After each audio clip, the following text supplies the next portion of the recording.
I threw a party for my 10-year-old son and invited my family. Nobody came. A week later, Mom sent an invite. My niece's sweet 16, $2,100 per person. Venmo me. Not even a sorry. So I sent $1 with a note. Congratulations. I changed the locks. Block number. 2 days later, police showed up at my door.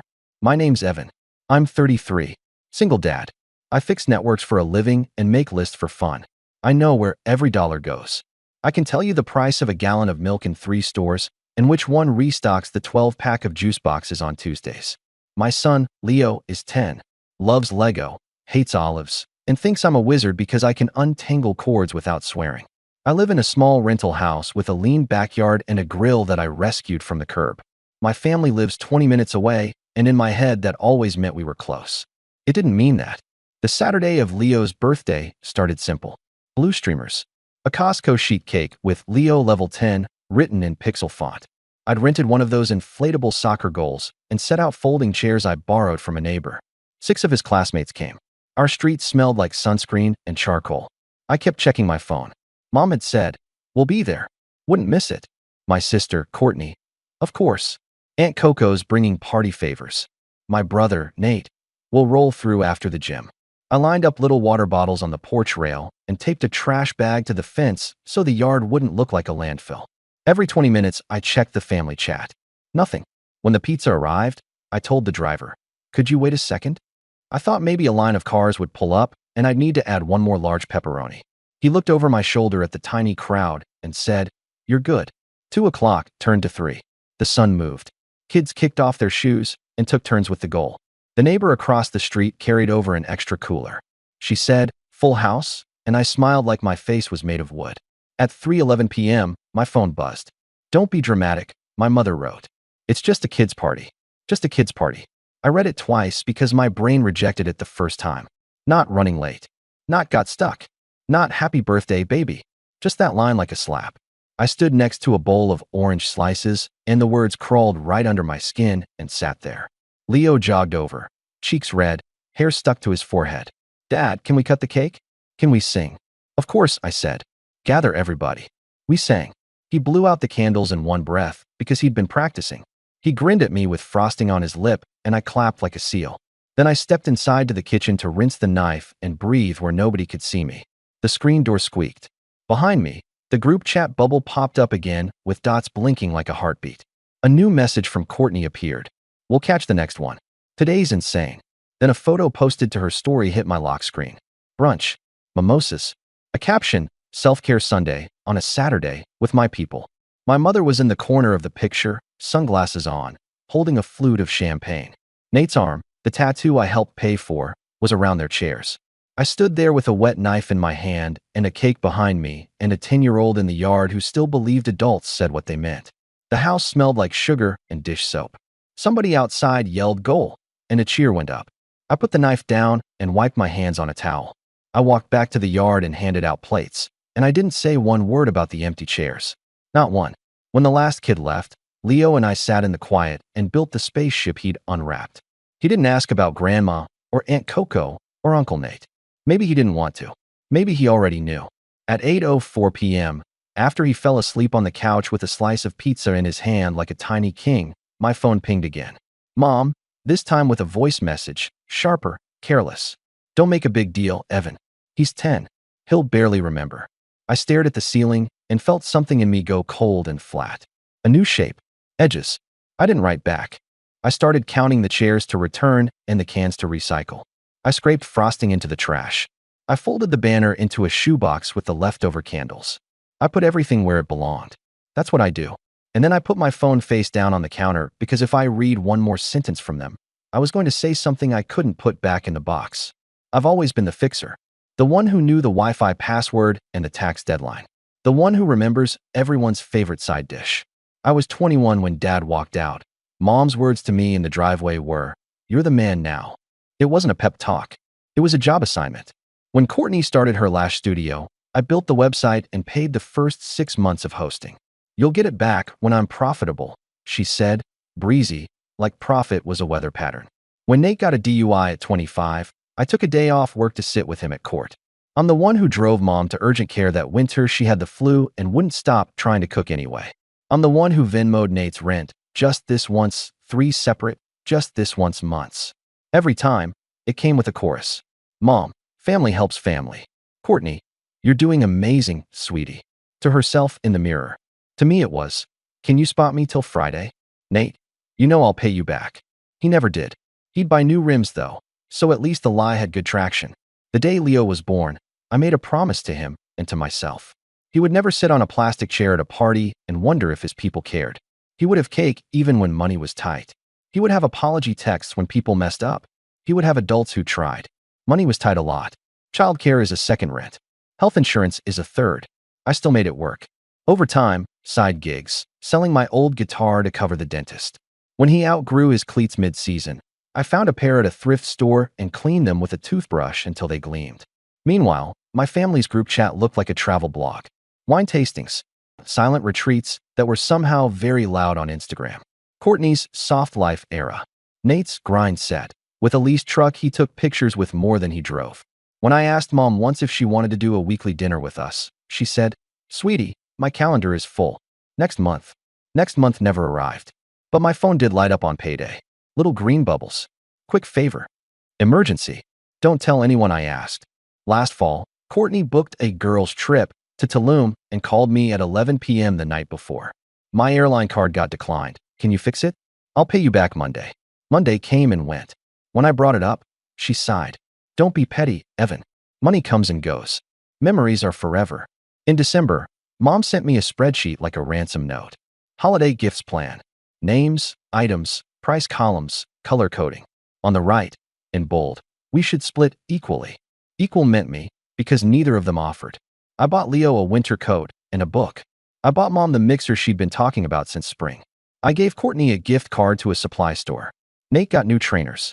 My gift was their silence at dinner when I asked if anyone could bring dessert next time. It added up, and not just in my bank app. It added up in my chest. The math of being the responsible one is that you become their plan, and they don't even see it. 2 days after Leo's party, I woke up to a new message in the family chat. All caps, exclamation marks, glitter emojis. From mom. Very important. RSVP by Wednesday. My niece's sweet 16, $2,100 per person. Venmo me. No good morning. No. How was the party? Just the world's most unhinged wedding tier price tag slapped onto a teenager's birthday with the urgency of a fire drill. Attached, a PDF with a photo of my cousin in a tiara, a ballroom with orchids cascading from the ceiling, a menu that read like a cruise ship brochure. Caviar bar, ice sculpture, interactive gelato artist. I stared at the number like it would blink into something sane. $2,100 per person. And then this line from mom. We'll need Evan to cover grandma's spot too. She's on a fixed income. There it was. The assumption like a reflex. My name is a wallet. No mention of Leo. No, sorry we missed him. Not even a meme. Just an invoice I never agreed to. 5 minutes later, Courtney chimed in. We're all in, OFC. Coco can't do less than premium. Also, can we do a group gift? Evan, can you coordinate? You're a spreadsheet guy. Nate. Yo, do they have an open bar? If so, totally worth it. Evan, you got me and Jess, right? I set down my coffee and felt it burn anyway. I typed no, then deleted it. Not because I didn't mean it, but because I needed to be careful.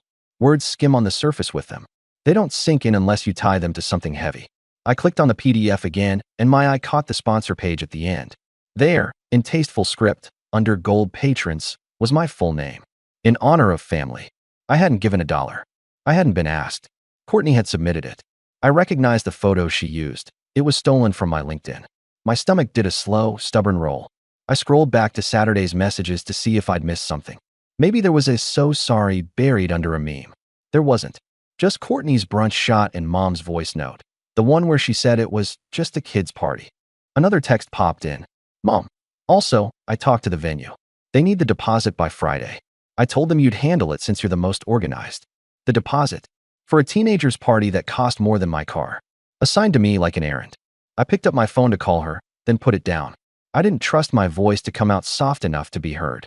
That evening, while Leo did homework at the table and kicked his feet, I printed the sponsor page and set it beside my grocery list.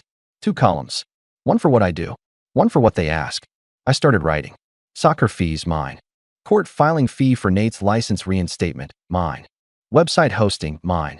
Costco cake, mine. $2,100 per person, theirs. Deposit, theirs. It's just a kid's party, theirs. I looked at the paper until the ink felt dry enough to pick up. The next morning, Mom sent a follow-up. Evan, you're quiet. Don't be difficult. Your cousin is only 16 once. Everything inside me that had melted a little for years started to cool and harden. Not anger like fire. Anger like ice. Clear. Solid. Deciding. There's always a small moment before the big one. For me, it was grabbing my keyring and noticing how my house key was still the old brass one. Mom had a copy. Courtney had borrowed it last month for an errand and never returned it. I looked at that key and realized my boundaries were made of soft metal too. That afternoon, I stopped by the hardware store. It happened in the family chat because that's where they live. I waited for a time when they like to pile on. Late lunch, when everyone posts photos and comments at the same time. 1:17 p.m., the bubbles all at once. Courtney, a boomerang of iced coffee. Nate, a gym mirror selfie. Mom, a forwarded prayer with glitter. I took a picture of the backyard from Saturday. The banner still taped to the fence. The empty folding chairs in a neat row like a sermon nobody came to. The cake box with the corner missing where we cut it down and wrapped slices in foil for our freezer. I wrote, "This was Leo's party. You said you'd come." I let it sit. Then the replies came in exactly like I knew they would. Courtney, why are stuff here? Text me. Mom, don't guilt us, Evan. We have lives. You know Saturdays are hard. Nate, bro, don't be a martyr. Kids don't care. I posted a screenshot from 2 weeks ago. Mom's will be there. Then another of Courtney's, Aunt Coco's bringing party favors. Then the brunch picture with their faces in the corner and the caption, with my people. No commentary, just the visuals. Facts have their own gravity. Silence. Then Mom again. Enough. We're focusing on the Sweet 16 now. I sent the link. The deposit is due Friday. Be an adult. I could feel my pulse in my cheekbones. I typed slow. I am being an adult. I am Leo's dad. Another pause. Courtney answered with the text equivalent of a hair flip. Don't make everything about your kid. I stared at those words until they blurred. Then I wrote, you didn't come to the birthday of your own nephew/grandson. A week later, you sent me a bill for $2,100 per person for a teenager I see twice a year. You put my name as a sponsor without asking. You told a venue I'd pay a deposit. You said I was difficult when I didn't answer fast enough. Here's my answer. No. I hit send. Before they could swarm, I opened Venmo, found Mom, and sent $1. The note, congratulations. That was it. No paragraph. $1. One sentence. A mirror held up to the absurd. Then I changed the locks. The hardware store guy had already cut the keys. It took 10 minutes. The deadbolt turned smooth for the first time in years. When the new knob clicked shut, I felt a small click in my chest too, like a safe door closing on something valuable. I went through my phone and blocked numbers.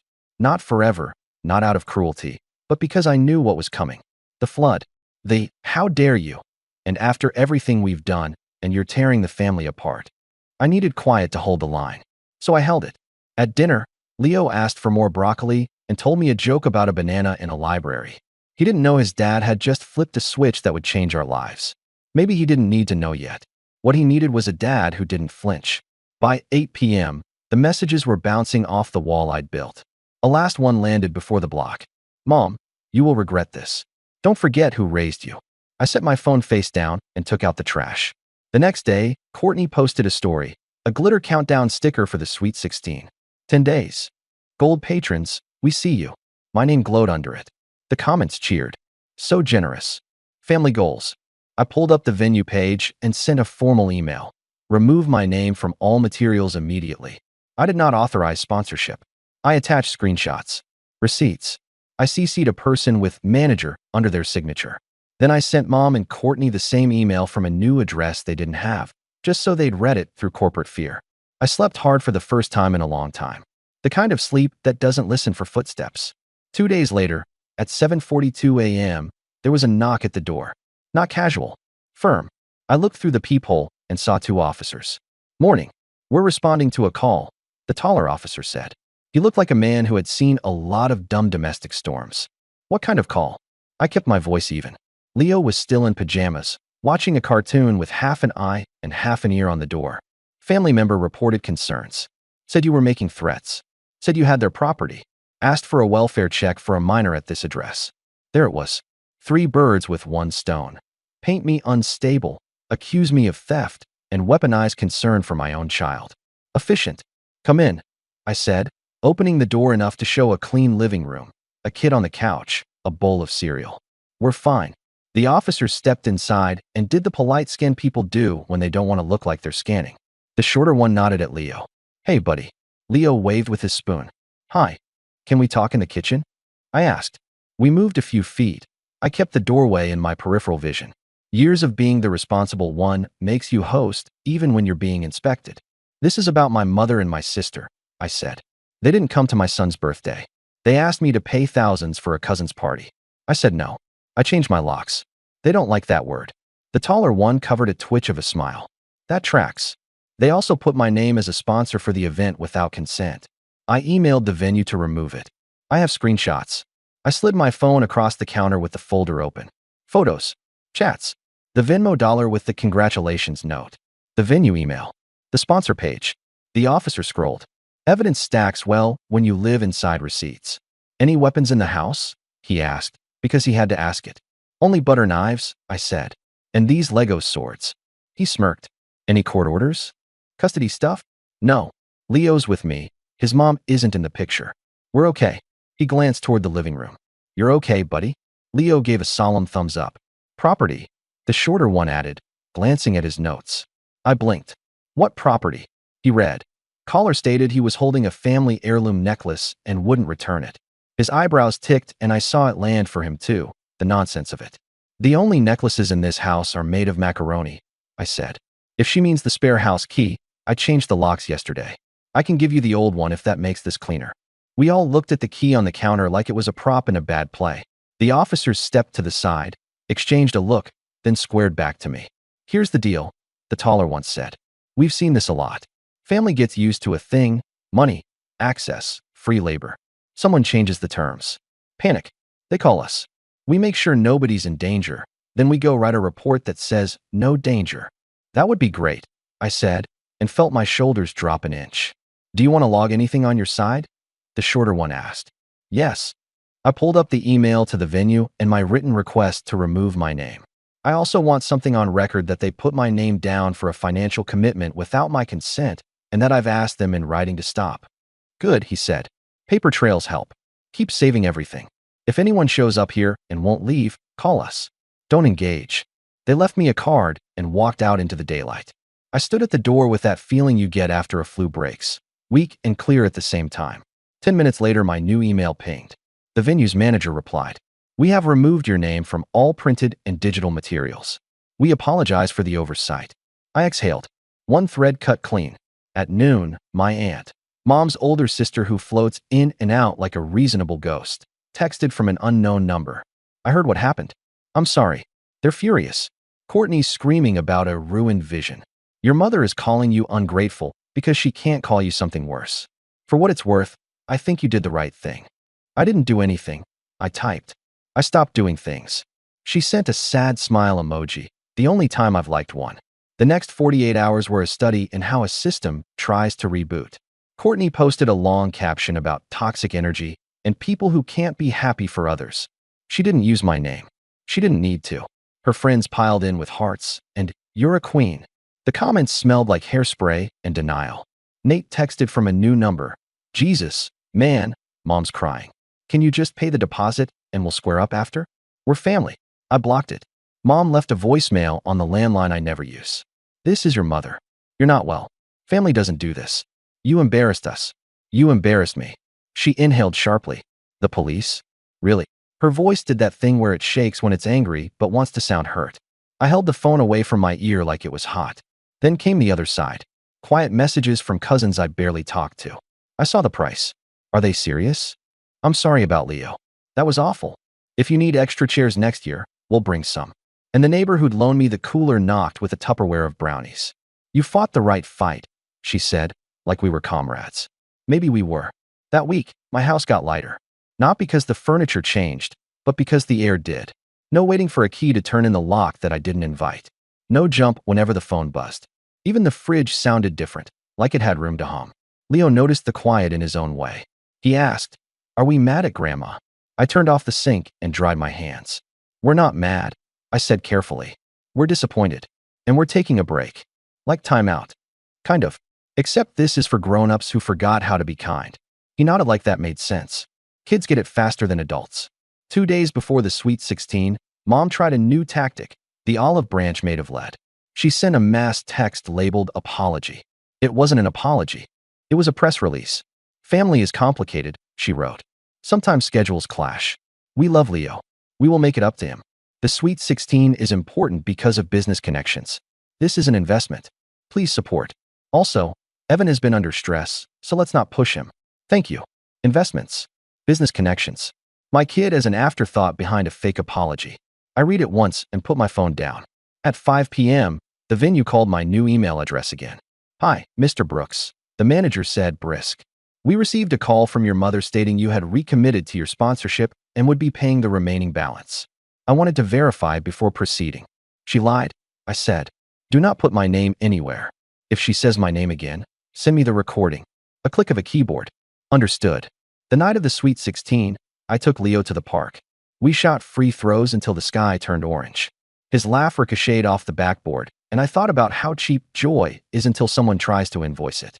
We got milkshakes on the way home. He lined up his action figures on the coffee table, and I let him watch a late movie. I didn't check my phone for a play-by-play of a party I would never see. I didn't want to know what centerpieces looked like when they were paid for with someone else's guilt. Sometime after 11, a final text slid through from Aunt Nora. They seated Grandma next to a fountain with dry ice and strobe lights. She said she couldn't see her food. Your sister spent half the night yelling at the florist, the DJ, the waiters. There was a moment when the bill came and everyone stared at each other. No one made eye contact with your mother. I'm home now. I just wanted you to know you missed nothing. I set the phone on the table and watched my son fall asleep with chocolate on his lip. I wiped it away with my thumb and felt something open in my chest that wasn't anger. Space. In the quiet week that followed, my life rearranged itself the way a room does after you move a couch and realize it never belonged where it was. I told my boss I couldn't cover extra weekends for a while. He said, good, go be a dad. I put a sticky note on the fridge that said soccer camp scholarship deadline and actually applied on time. I made a Google Drive called receipts/boundaries, and whenever a thought tried to argue with me, you're being harsh. You'll regret this. I dropped another screenshot into the folder and the thought fell silent. On Thursday, a card came in the mail with kid handwriting. Dear Leo, happy birthday. Sorry we couldn't come. My mom said we had to go to a different party. I wanted the cake with the pixels. From Emma, neighbor. There were $2 taped inside. He grinned like he'd found treasure. I took a picture of him holding it and sent it to nobody but my own future self.